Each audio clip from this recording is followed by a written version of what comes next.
This conference is being recorded.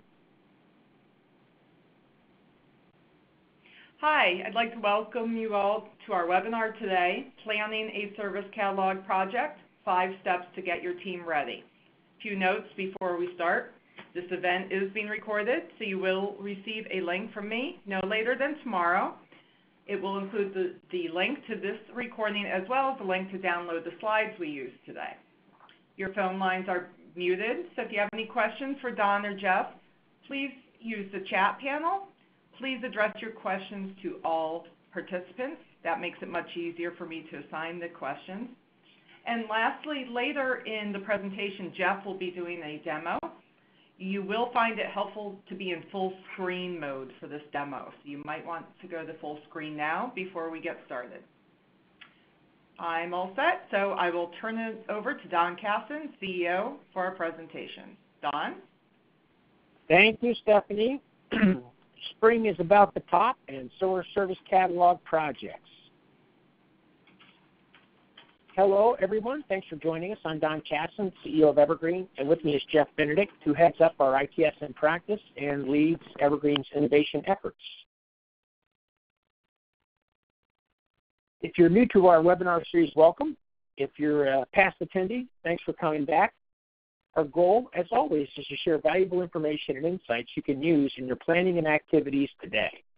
The topic we'll explore is how to prepare your organization for a service catalog project. So here's our agenda. After a very little bit about Evergreen, we'll dive into it. And beyond that, we'll briefly demonstrate some of the concepts discussed in our always evolving view of a very advanced self-service portal and catalog experience, which happens to be built on ServiceNow. Then you will be able to We'll answer some questions if you have any, and you can submit them as Stephanie said. So Evergreen is a U.S.-based consulting firm. We've worked with hundreds of mid-market, Fortune 1000, and public sector organizations to improve their IT service management execution. Over the past 20 years, a long time, we've delivered more than 4,000 ITSM projects. We are a full lifecycle firm, meaning we have both process and technology consulting in the same company. We are also one of the few top-tier or gold U.S. ServiceNow partners. Since we are also a certified application developer and we develop solutions on the platform, we get very early access to upcoming ServiceNow releases. As an example, ServiceNow recently released Istanbul, and we've been testing it for about 6 months. We began the beta program testing on Jakarta 3 weeks ago, and this insight helps our customers to make better long-term decisions. As we work with clients across the U.S., here's the number one problem they tell us they have. They can't meet their ServiceNow demand. And here's what they say to us. It exceeds our resources, but it can have peaks and valleys. Skilled resources are scarce. It takes 6 months or more for someone to become capable. Then they may get hired away. Also, maybe we don't have a true solution architect to lead us. So when our people need help, where can they turn? How do we even know if we're doing the right things? Even with expensive consultants like Evergreen, contracts, task orders, and invoicing are a lot of work. And we educate them on our business, and then they're gone. This is how most try to handle it. Core internal ServiceNow team, augmented by outside consultants on a project-by-project basis, with possible offshore technical support. As we looked at this, we realized that we're so used to doing it this way, we may not even stop to think how hard to manage and how inefficient this can be. So we think at Evergreen that the traditional services approach is broken. And we created Evergreen Evolve to fix it. Evergreen Evolve is flexible, expertise on demand delivered by our global workforce of senior, implementation, certified ServiceNow experts. We don't hire juniors. We hire the very best, pay them well, and keep our overhead razor thin, and importantly, have a single lean management structure, one Evergreen worldwide. This keeps our people happy, so we have a lot less turnover. It may be hard to believe, but our turnover is less than 5% per year. You also get dedicated U.S. thought leadership in our engagement managers and senior solutions architects, either part-time or full-time, matched with your need. We work closely with our offshore team of dedicated senior developers. These skilled resources are backed by our strengths as a gold partner and as a certified development partner. Evolve gives you one flexible contract and a dedicated team that works with your team to create a single solution that can meet as much or all of your ServiceNow demand. It's up to you. Now, you may be paying today $180, $200 per hour for these kinds of skills. Evolve is very affordable, and average rates run from $65 to $120 an hour. So let's dive into our topic. Our goal today is to make the high points really clear, while also giving you some simple tools and guidance to help you get your organization ready. For most every point we cover today, there's a whole lot of additional supporting material you can easily access in our recorded webinar and PowerPoint slides library on our website. It's organized by title, so it's pretty easy to find what you're looking for. I have identified these reference materials specifically with purple boxes at the bottom of some of the slides. So this presentation can serve as more of a reference guide for you, and I hope it has some value in that fashion. We also have 3 other useful guides we call Services Definition, Service Taxonomy, and Service Governance, which you will see on slides where they might add value. Last, we've already built and are using the tools and processes to achieve what we will talk about today. You don't have to create them. If you did choose to work with us in some fashion, you only need to apply them, as they come with us as part of our intellectual property we've already built. A good place to begin is with the classic questions: who, what, when, where, how, and why. I learned that back in high school English. It still serves me today. We want to consider that against the framework we use for key IT projects: people, process, technology, and culture. This will give you a way to build a working list of the key questions you need answers to, even beyond phase 1. So here are some of the questions we might want to consider from the people perspective. Determining who should be involved is critical for success, as all service catalogs involve all parts of IT. That's how IT delivers. In order to have consent and consensus, who needs to be part of this? Who are the early adopters and who are the late adopters? How can each help you? What roles are needed and who might best fill them? There is some useful roles information regarding service owners in our archived webinars: a day in the life of the service owner and 3 keys to delivering great IT services, as well as our services definition guide. And you can see that referenced. Actually, the governance guide is referenced here too. Those are 2 that help you, that address this point around people.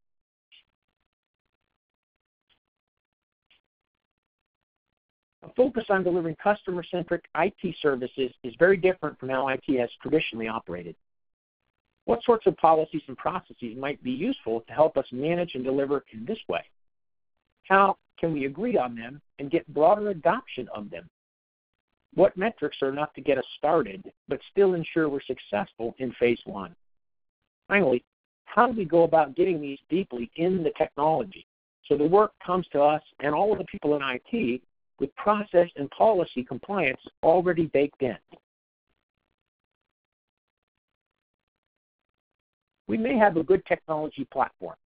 We might need new enabling technology, or we might even have competing platform choices both inside and outside of IT in our organization.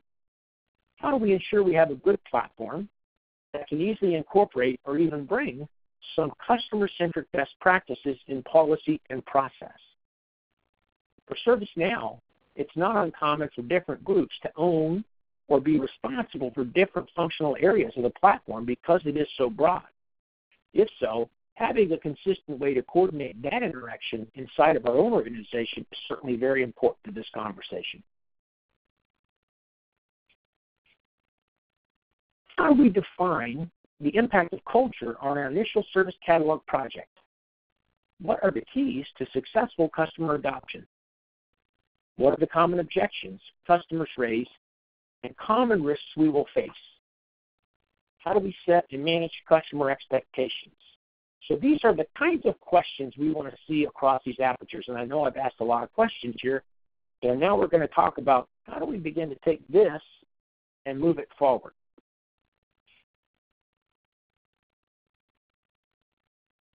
Now we get to the first of our 5 steps to preparing your organization for a successful service catalog project. Let's get really strong clarity about why we are doing this.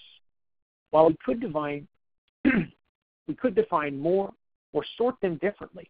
At the highest level, we can kind of group the reasons or benefits for doing this into three big buckets. Customer self-service and strategic alignment is about changing the support paradigm, looking customer in rather than IT out, and also changing IT's view of what it does or focuses on in relation to what the business really needs. An Amazon-like experience is a good visual goal nearly everyone can readily understand, so I recommend using it. Key measures are around customer sat and better supporting key business initiatives.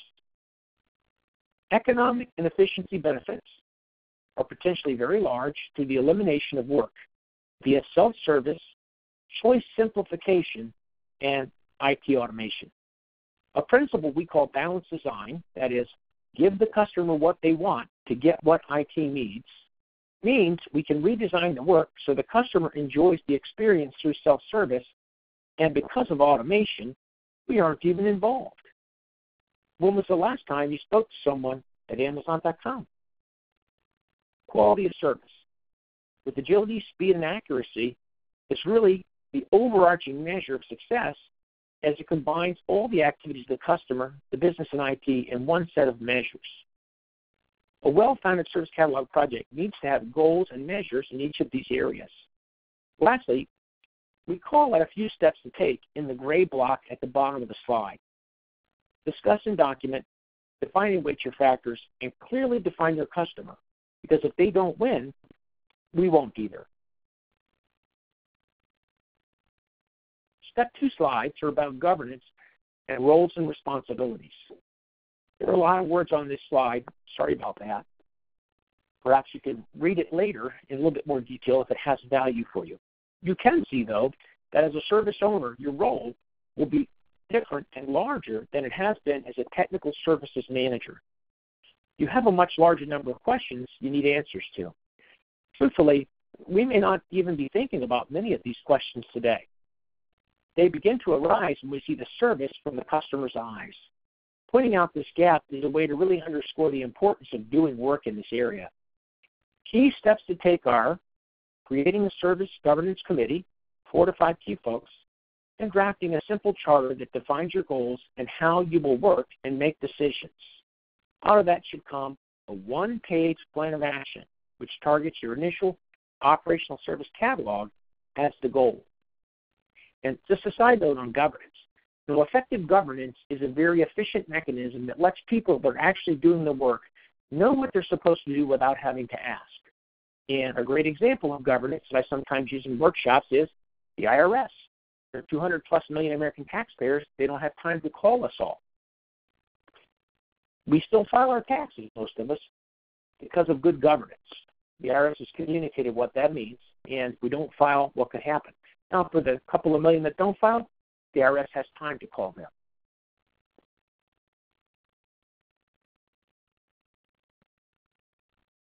As you dive deeper in roles and responsibilities, here are some key personas and what they care about. Make sure you don't forget about them in your planning.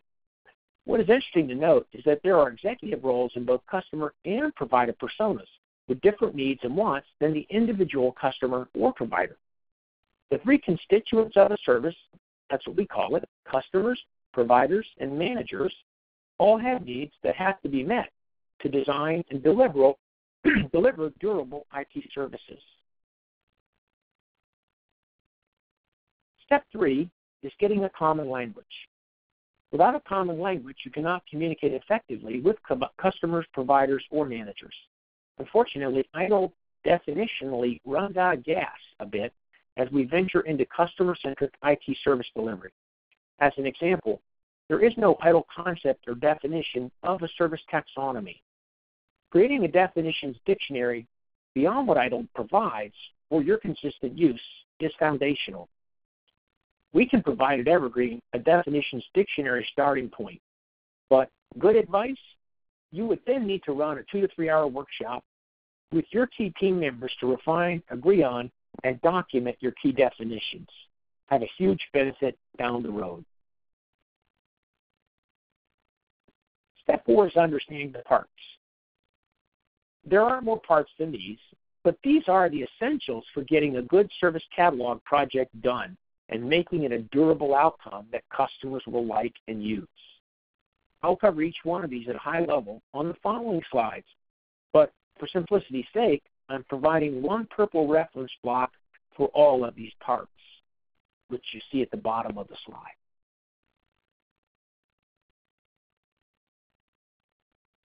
Service Catalog is where we offer services to our customers.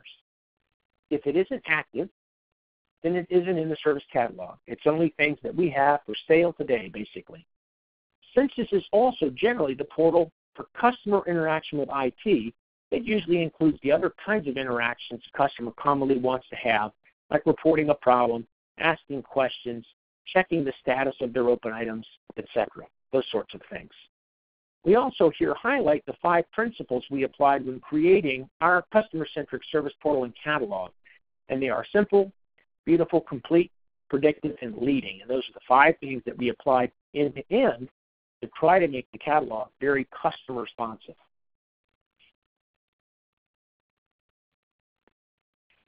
The service is consumable and durable. It carries a commitment over time, such as hours of service, levels of service, and quality of service. A request, on the other hand, is a one-time action. It is not durable. Once completed, it's done. A request is transactional. Requests are always attached to services. They don't carry SLAs per se. Instead, what they really have is a delivery time commitment for the completion of the task and the assumption that it's going to be done with high quality. At a high level, they are mostly to add, change, or remove kinds of actions against a given service.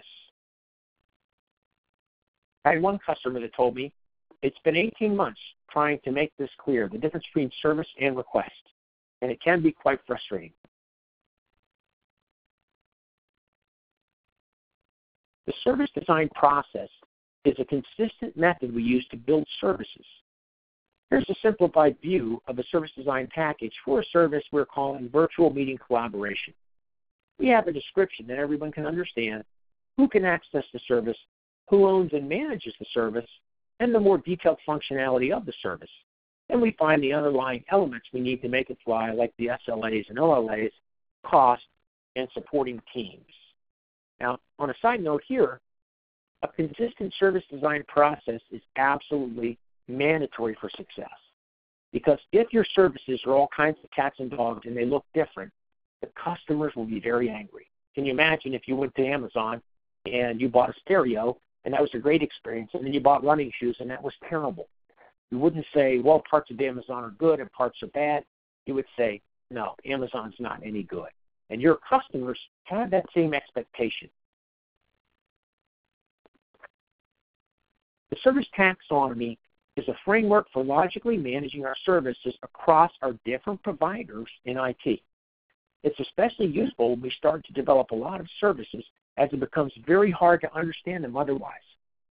It's also used to help customers find or search for services or see logical groupings of services based on terms that they understand. Here are 2 examples of the same taxonomy. The one on the left, in a graphical mind mapping tool, we use one called XMind, that's easy for groups to use because taxonomy development and maintenance is really a group kind of exercise. And then the same as you might see presented in the service catalog in a technology like ServiceNow.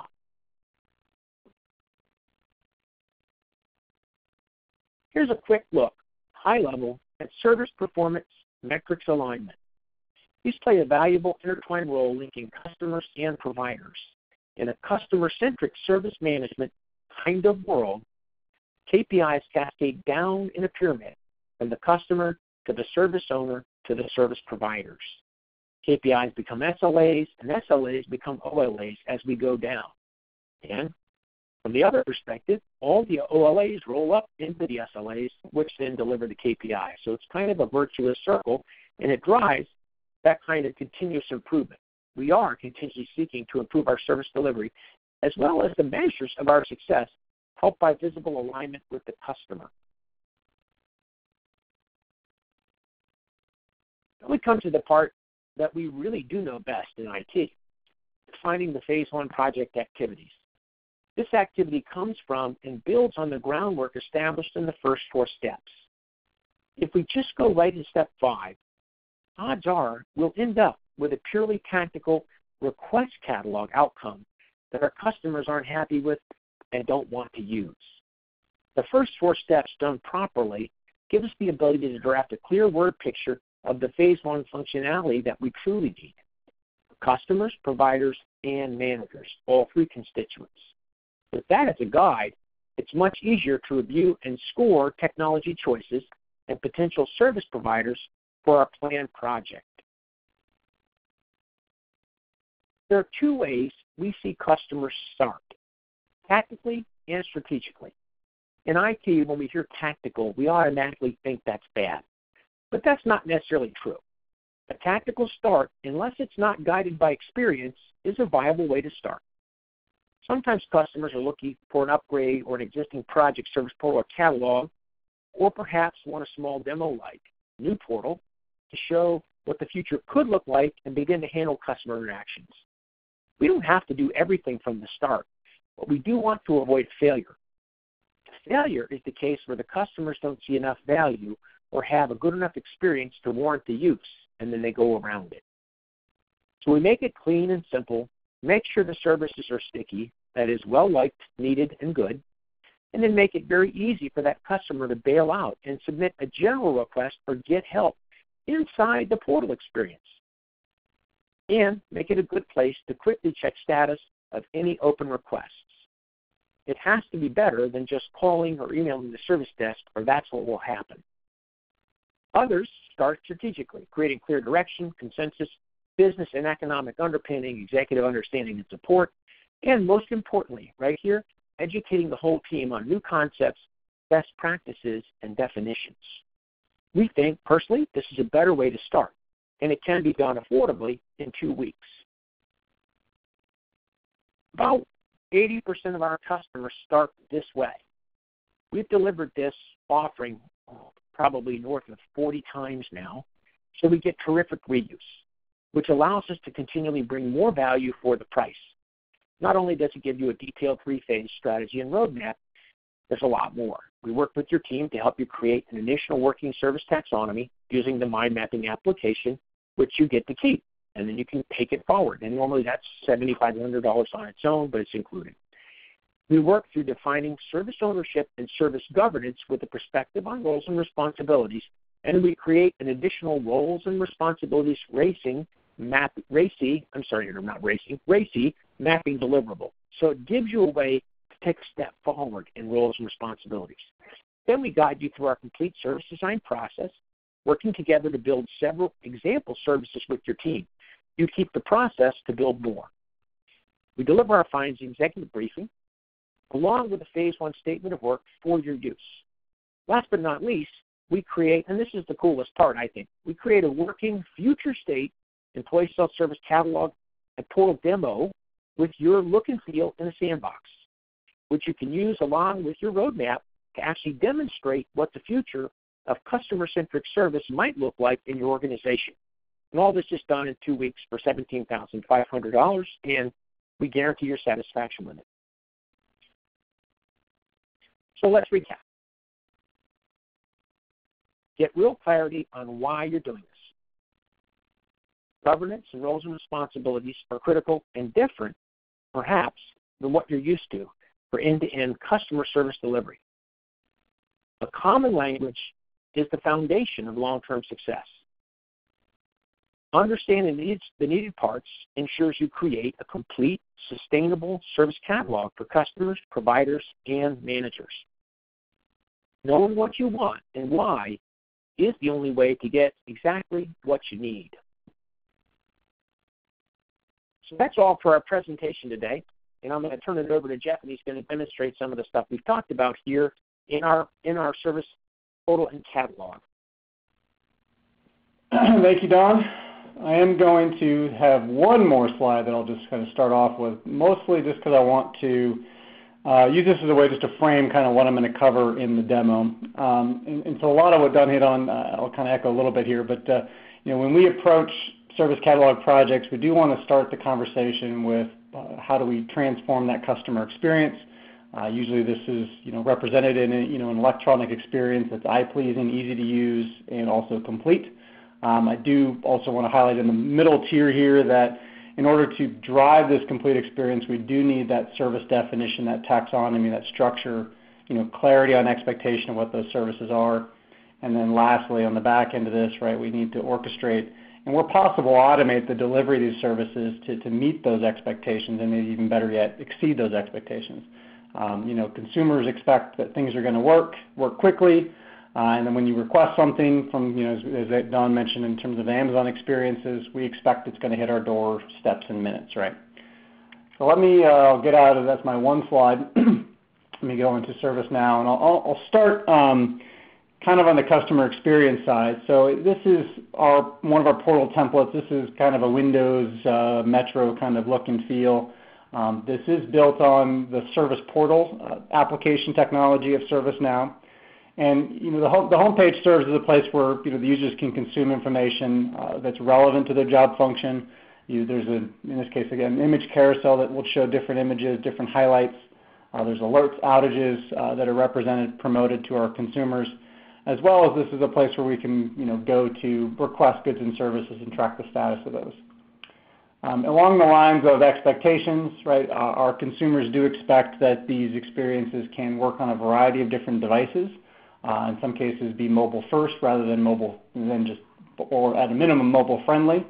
Right, so you can see if I were to adjust or use this on a small width iPhone, it will adapt and adjust to that.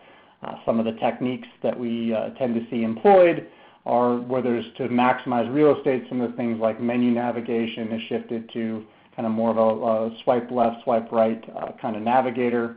Getting to more detailed lists like my favorites, I can get those in this kind of off-canvas navigator, as well as kind of my breadcrumbs or history of activities. So another thing I just want to highlight here too, that as far as configuration of this and adapting this to meet kind of a customer's needs, to map to the business requirements, a lot of the activities can be easily changed. Like for example, if I'm not using the community feature of ServiceNow and I want to swap this tile out, it's as simple as kind of holding the Shift key down or holding the Control key down, right-clicking and going to Instance Options. I can make a switch. In this case, maybe I want my new tile to be my assets tile instead of my social Q&A, which then allows me to probably have a little better representation here where I've got all my components kind of in these top 4 tiles, and then I've got my other elements over here. So an easy way to make those configurations. Looking at the menu, I do want to highlight a couple things on this menu here. So one, the I want to list. This is structured to be kind of a top 10 list for people like me. So come into the site, these are the top 10 things. These are my shortcuts or things that I would commonly make requests for. And the goal here is really to drive quick and easy, simple use of this portal for some of the high volume activities or the critical or key kind of things that I would come into here and request. And again, some of these may not be applicable to all users. Maybe get an iPhone isn't something that everybody that in the organization would be able to order. Maybe it's role or department based. And then some of these are going to take me to areas where I can maybe not make requests, but rather get assistance, get help, solve problems. I can come to maybe a knowledge article, go through and go step by step and solve that. If I have issues, I can submit a ticket. I can add comments, rate this. I also have ways to contextually open incidents in relation to this. Other things you'll see in I want to list along those same kind of thread is if I'm looking for assistance, maybe I have a question about my HR benefits, I've got a place to go where I can come in here and submit that question. I can also engage in more of a one-on-one consultative kind of experience where I could start a chat session right now with the HR specialist, or if now is not convenient, I could schedule an appointment that would work for their available calendar, but also works for my calendar, which maybe includes picking a time tomorrow and getting on their schedule to do that kind of one-on-one activity. And then some of the other items in here obviously are going to be things that you would request, like maybe I want to request getting new software, which is going to take me to a list of software items that I can request. I can filter this list further for keywords. I'm looking for Adobe software, ultimately find a software item I'd want to order, kind of fill out the form and order it. I can also, if I'm not looking for software, I can come back to kind of the top of our shopping area here. And one of the first things that's kind of here is there is a list of suggestions for me. So this is kind of harvesting our full list of catalog that's available to me and pulling out the things that are either promotional, featured items, things I've commonly viewed, items I've commonly ordered, or related items to things that I've ordered, and kind of highlighting them based off of scores and weights of what's probably most relevant to me in terms of making those requests. I can always drill down through my categories. Maybe I'm looking for a new laptop. I can find my sales laptop, pick out some of my form options, put in additional details, and in this case I want to add this to my cart. And I can continue shopping, add more things, or if I'm done, I can ultimately go to my shopping cart area, put in a detailed description, place my order, and then my request is on its way. I can also, if this is a case where I'm not ready to order this, maybe I want to reconsider, or maybe I want to come back to this later, or it's a wish list item for me, I can also save this for later, and it'll show up in my kind of saved for access later area that I can come back to.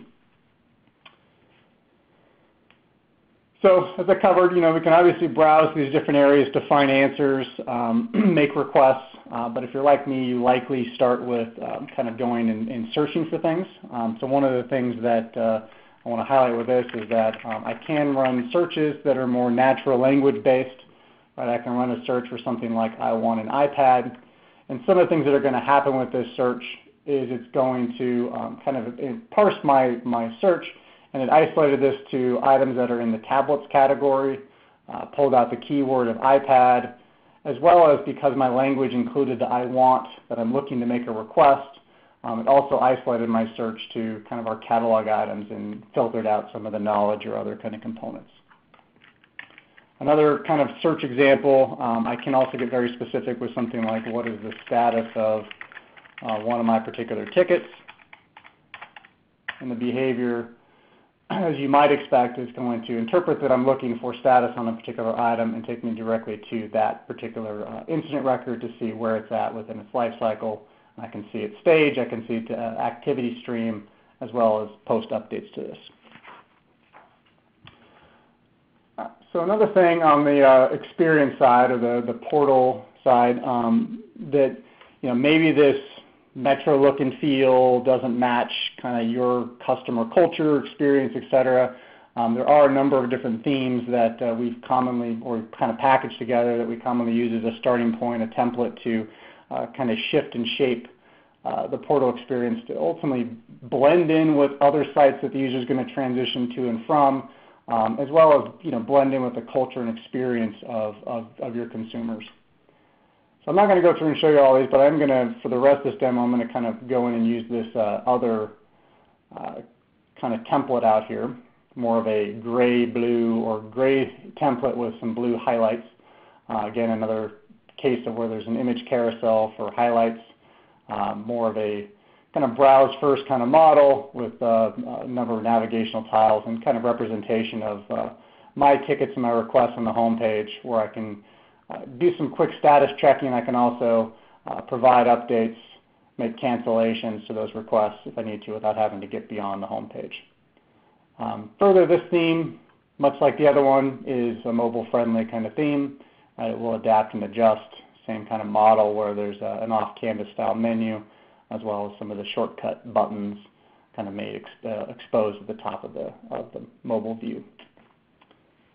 All right, so I think I covered in my slide, I had that first pillar of user experience. I think I covered that fairly well. So let's move into the middle area, which is kind of the service definition side. So I think what I want to do to best demonstrate this, I want to create a new business service, and then I'll show you kind of how that presents to the consumers.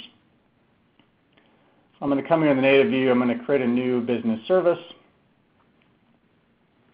I'll show you some of the parts that we put into this. So my service, I'm going to create one for DocuSign.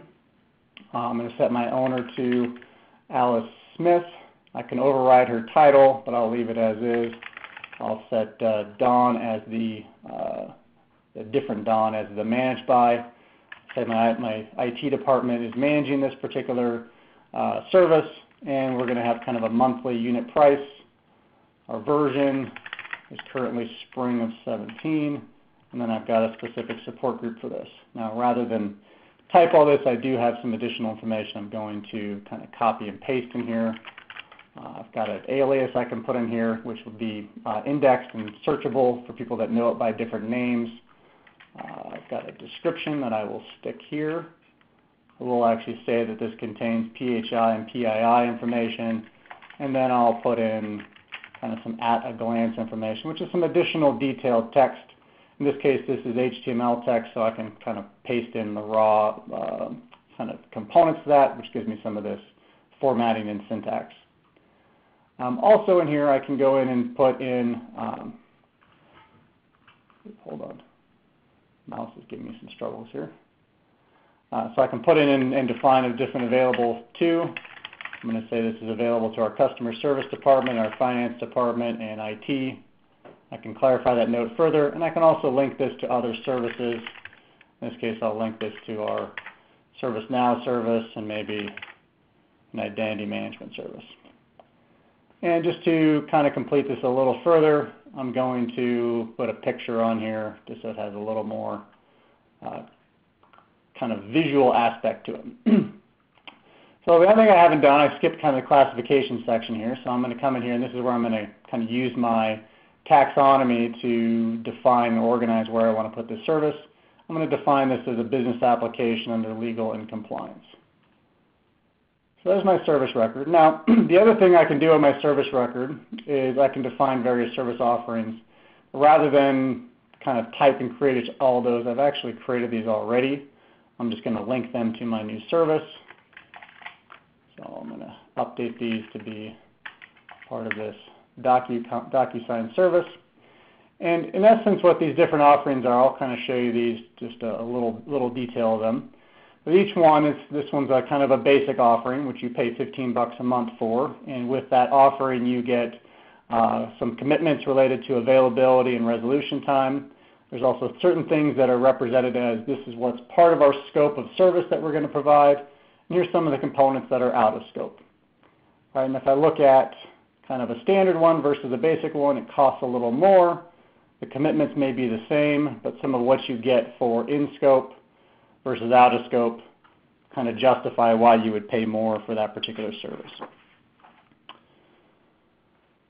So let me go back to the service for a second here. There's another kind of tab I wanted to show here too. So this is kind of what we call our service tombstone or service brochure kind of definition. But there is also an area on here where you can define what actions can be performed when I'm interacting with this service or looking at this service. This would be being able to make requests in context to this durable service.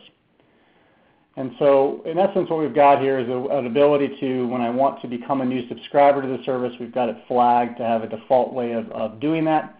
I could override that and define a specific catalog item that I want to use to drive that request process. I'm going to leave this as is. But I do have a specific workflow that I want to run. So whenever somebody requests to become a new user of DocuSign, I want it to run this specific workflow that'll run through the different steps. I'm also going to change the label here to say request access to DocuSign, if I can spell it correctly. And another thing I can do is I can, in our requestable or actionable catalog, I can pick from a variety of different things that I want the user to be able to request or order in context to this service. So it could be various things like a general request, an ask a question request, etc. The other way I can do this, and I'm not going to do it this way, the other way I can do this, I can either list the individual items or I can link it to what's called a filter in ServiceNow. This is in essence saving a filter or a query that we like. And this becomes more of a dynamic way of defining what is requestable. So in this case, it's basically a filter that looks for catalog items that contain the keyword of DocuSign, which makes it a little more of a variable list of things that you could request in context of the service. All right, so that's probably as far as I want to go with defining the service. So let me show you now kind of how this might look out, or how this looks in the portal. So I'm going to go to menu Get Service Information. I could also do it here from the Service Catalog. So under Service Information, again, I can see my suggestions that are kind of promoted to me, which DocuSign is already in my list of suggestions. But the other way I could get to this would be going through the Taxonomy, Business Applications, right, Legal and Compliance, and I don't have this refreshed in here, but in essence, let me just go back to the top. In essence, I'd ultimately find DocuSign on my list. The other thing that I'll highlight here in a second is also an area where it's calling out what's newly added. So DocuSign showing up there. And so now I'm at my kind of Tombstone view for this service. So the information I put in there, my image, my version, kind of flags about PHI, PII is displayed, my description, who it's available to is all represented here. My service owners are here that I can see details about them. Right, I can also see these different service offerings and see them, what is basic versus standard versus business pro, what you get, what you don't get, and some of the commitments being made as part of that. Right, there's also an area where you see health and status. I can see history of this service, how well it's performed. I can subscribe to alerts related to health and status. And then here's where those different forms would show up in terms of being able to request access or request a role change. And there's also an area where I can see kind of how well it's performed against those availability and resolution targets. Now, a couple things that you'll see over here on the right. So now I can make, these are some of my other actions kind of expose themselves in here, in that I can submit an idea, right, to improve this service, which in essence fills in the service, defaults it as an enhancement to that. I can provide feedback, which gives me some star rating and comments on the service. It's a get help option. I also, if you remember, I had a couple services that are related to this. So if I wanted to see information about some of these related services, I can click on those, see their kind of Tombstone information, learn more about that. In this case, I'm going to go back. And then ultimately, what I really want to do here is request access to this newly created service, which is going to prompt me into a form, kind of fill in our service as our input, prompt me for what are the different offerings that I want to become a subscriber to. I'm going to select standard and fill in more details here. And there's the price, the bottom represents what service I selected. And then I can do my submission for a new request. And so this is where we kind of move into the last pillar that I had in my slide, which is the orchestration and the automation side of it. So I've created a request that I can come and check the status of. In this case, dig into the request item detail. I can see currently that it's awaiting approval from, in this case, the service owner, Alice Smith. From a workflow perspective, it hasn't really moved along very far, so there's not much detail here. But I'll show you quickly on the back end. So the workflow that got spawned, so here's our request, the inputs that were provided, the service, the offering, the details. And then the workflow here looks like this, where you have an initial approval from the service owner, and then based off of the definition of the service, in our case we had a service-specific workflow, so it's going to route up here and run this service-specific workflow to do the fulfillment. And then at the end it's going to create a subscription between me and that service to register me as an active user of that service. So let me go through that real quickly. So I'm over here. This is Alice Smith, who's that service owner who's awaiting approval, or it's awaiting approval from her. Just going to refresh my screen real quick. She's got an item awaiting her approval. Come out here, see the details of that, approve or deny. We'll go ahead and say approve. Looks good. All right, so now if I refresh this workflow, it should be kind of moving along here in a minute. Got a little bit of a wait after the approval. And as a consumer, I can also see, as far as an update, I can see that Alice has approved it. I can see that it's starting to move along the process. And now I start to see that it's actually running that kind of sub-workflow where it creates an account for me inside of DocuSign, goes out and validates my access, delivers my account information for that system, and then asks me to confirm resolution. And so in this case, if I refresh this screen again, I'll see that now it's asking me to confirm resolution. So what I would do is I would go out to my, in this case, identity management system, see that I now have access to DocuSign. I would launch it, make sure it works, matches my needs, come back here and provide feedback that either no, it's not working correctly, or yes, it is, and complete my particular request, which then moves it into a completed kind of status. So that's kind of, for the most part, there's an approval activity, but there's no human-based actions to actually perform or give me access to that particular service. Now, I want to show you a couple things that happen on the back end of this. So if I go back to that newly created business service of DocuSign that I just became a subscriber to, a couple things have changed. One, it's highlighting me now that I'm a subscriber to this service. Further, it'll show me that there's a specific service offering. And then also in the status area, it's also subscribed me to alerts pertaining to the health of this particular service. So now I'm going to be alerted if something goes down, if there's a degradation of service, but also as being a component of this service offering, if something materially changes with this service offering, I can be targeted as a communication to say, this is something that we're changing, the price is going up, or we're including this or not including this as part of those service offerings. There's one other thing that happens here on this as well. And usually this is something that wouldn't happen or you wouldn't necessarily complete immediately, but I've also was sent a survey as part of this new service. So in this case, I can come to this survey.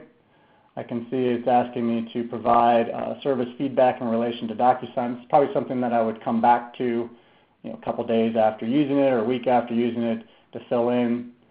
That's basically me asking me to provide some feedback. I can say I'm somewhat happy. Say it looks great so far. Right, and provide some service feedback in context to this service. Now, last thing I want to show is on the other side of this. So this is, again, we've got a place where Alice is the service owner. So she's also got information being communicated to her that's happening with this whole request in service activity. One is that she has a new subscriber in context to her service. So she can see this would be the instead of a Tombstone customer view of the service, this is more the service owner's view. So any alerts, outages, announcements would kind of bubble up and show at the top of this page. Tracking of her metrics would be an element of here as well. Right? There's also an area where she can see kind of the service feedback that's recently been logged, which we just submitted, and then there's also an area where she can make adjustments, manage updates to this particular service. So that covers kind of what I wanted to cover as far as the service experience, the definition, and ultimately making those requests in context to service. All right. Thank you, Jeff. I appreciate that. Now, just as a point, I didn't mention this before. I probably should have. Jeff is demonstrating, actually, it's okay, we can go to the next slide. What he's demonstrating is our actual product, and that's some of the features you saw there are going to be some of the things that are coming out in V4, which is due in the next 4 to 6 weeks, so it's near term. But this is not it's not pie in the sky. It's the actual product that we've shipped, and it's purchased as a spoke application on the ServiceNow software store.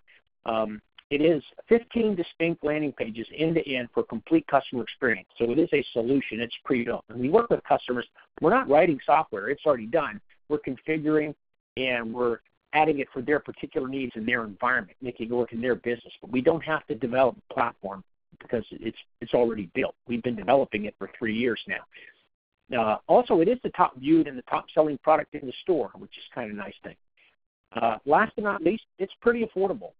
And we sell it for $12,500 a year. That's the software license, as much as you want, right? As many users as you want to have in your organization, you can have as many copies of it as you want. So it's really very simple from all that perspective.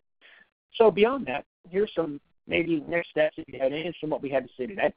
One is you can demo this self-service portal and catalog right from our website. You can follow it. It's a self-service demo. You can get a login and be using it in 5 minutes. It's fun. It's easy to use. It's intuitive. And there's over 1,000 people who have signed up for it to date, the demo. You might be interested in a better service catalog direction and roadmap. You can take a look at the 2-week offering we have. It is how about 80% of our customers start, and there's information on our website about that. Or perhaps you're interested in a better way to meet your overall ServiceNow demand across the platform. Perhaps, that's what Evergreen Evolve was designed for specifically. And last but not least, if you're interested in one of the guides we highlighted today, there are 3, our Services Definition Dictionary, our Service Taxonomy Guide, or our Services Governance Guide. If you are interested, just reply via email, and we'll be in touch to get it to you. So that's all we have to present today, and we can open up for questions if we have received any. Don, we do have a few questions. First one's for Jeff. Jeff, are there any special licenses needed to support what was demoed in ServiceNow today? So let me think. I don't know, not necessarily. So I mean, there were the adding the business services and the service offering part is part of what's called the service portfolio plugins. There's a plugin you can activate to define the offerings, the commitments, and that component I showed.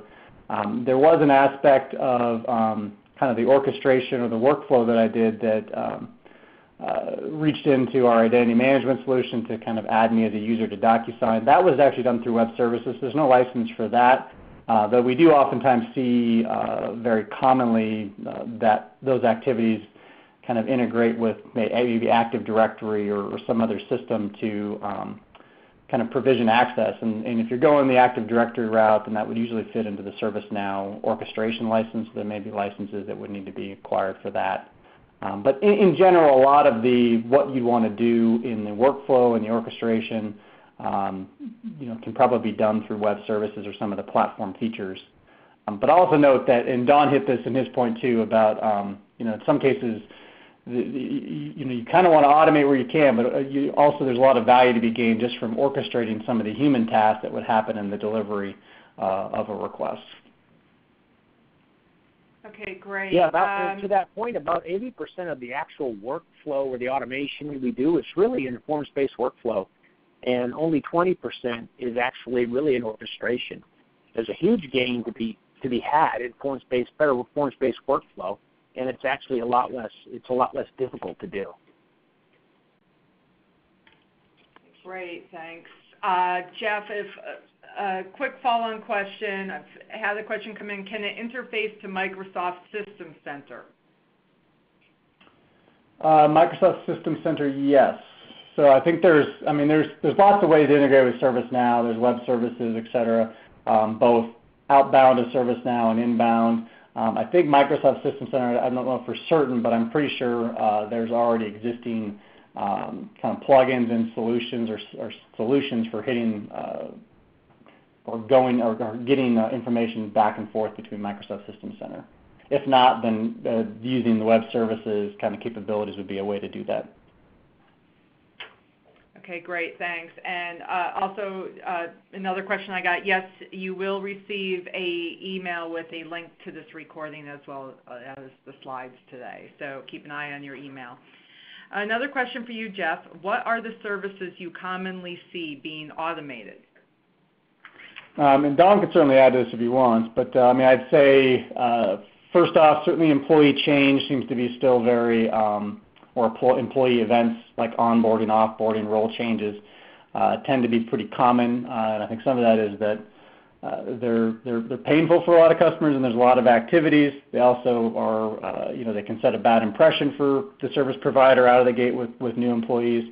Accounts, password management is also very popular for use cases. And then the other ones we do see some of the computing power, your VMware, Amazon, Microsoft Azure, and requesting computing power or changing computing power seems to be in there. And I would say in general, we look for anything that's kind of a good business savings, where the derived value can come from either reduction in human time or in the fulfillment activities, or there's some other value add to the consumer from a quality or goodwill as kind of good opportunities to be automated or improved as far as an orchestration goes. Right. And at a simple level, really what we look at is what are the top 10 things or top 10 ways that customers are interacting with IT service. What are the requests, what are the problems, what are the questions they're asking, and we want to drive those out. And after we've gone through that first, we call it 10, 10, 10. You go through the first 10, and you simplify, you automate, and you publish it for self-service. And you do the next 10 and the next 10. And you can get an 80-20 pretty quickly out of that, which has a pretty dramatic benefit set. And then there's big things that stand out like access, right, accessing applications. And Jeff talked about that. He gave a demonstration of creating and accessing it. You know, there's a great deal of if we have a status portal that shows all the statuses an employee has against the service portal. It could be HR, too. It could be facilities, any of their open requests.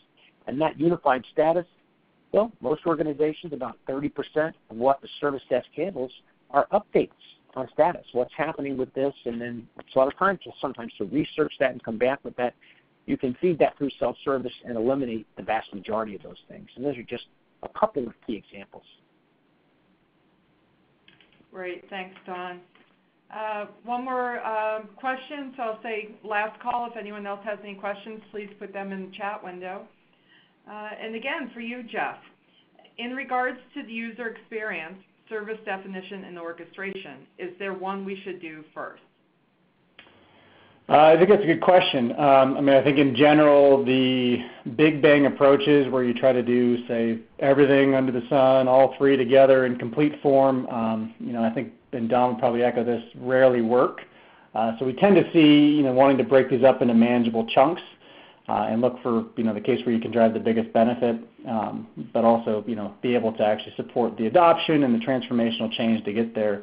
I will say it is common to start, and Don hit some of these points, it's common to start with maybe a new portal experience, have some level of service definition and taxonomy to frame the service out, and then maybe do orchestration or automation on a couple of those key services as a way to kind of showcase the possible and kind of build that momentum for kind of driving that program forward. Okay, great. You've got a couple more questions in the queue, it looks like. Yep. I'm scrolling through here. Let's see. What have you configured? What have you configured Service Catalog use that doesn't require configuration management in CMDB? Not sure if I'm reading that correctly. Don, you've seen that too? Yeah. I think the question really would be it sounds like how effective can the Service Catalog be that does not require configuration management in CMDB? Yeah, I guess I'd say from my perspective, I guess from a ServiceNow technology perspective, a business service is considered part of the CMDB. But I think where it tends to be more challenging is getting into the relationships of kind of a service map of how does that service, I guess how's it represented in terms of what are the infrastructure components, what are the application components, what are the dependencies between various services and so forth. And that part's a little challenging. And I think without those relationships, some of the things that are hard to do are the providing true service health, in that if a particular component goes down, you do want to represent that, hey, I can't get to, say, DocuSign right now, or if there's a relationship between our identity management system and, say, DocuSign and identity management goes down, you want to be able to represent that these various services that depend on it are also unavailable. And that's hard to do without the CMDB. But all the other things in terms of providing clarity on expectations, being able to make requests and perform workflow and orchestration in context to that, that can all be done without a robust configuration management system. Yeah, and the truth is, we're delivering these services today. All your organizations are doing all these things, but a lot of times it's just in a very difficult way and not with shared visibility, right? And as a service owner, even without a really accurate configuration map and a really accurate CMDB, which most lack, I know what my core service components are. I already know, right? If I'm providing SAP accounts receivable, I know more or less what's supporting me at a high level. And I can actually map those services so I have some knowledge of it, right? and not if you have the CMDB, you have the configuration data and it's accurate, much better way to do it. But a lot don't, and there's still things you can do to get 70, 80% of the way there. Okay, great. I see a question about. Go ahead. About the demo, right. So probably the easiest way to find our demo, if you just go to our homepage, evergreensys.com. There's a number of banners that scroll across the top. When you first land on our homepage, you'll see a link there for our employee self-service demo. Also, when I send these slides out later on today, there will be a link embedded in the slides. It'll get you right to that demo. So definitely check that out. It is free and it is interactive, and you can start using it right away. Let's see, another quick scroll. I don't think I have any more questions, so I will thank you all for joining us today. We will have another webinar on the 23rd of March. I believe it's a taxonomy-related subject that's being firmed up next day or so. So check back on our resources page. That's evergreensys.com, and go to resources for the upcoming webinar registration, and also copies of all these past webinar recordings and slides. Thanks, and we'll see you again in a couple weeks. Bye.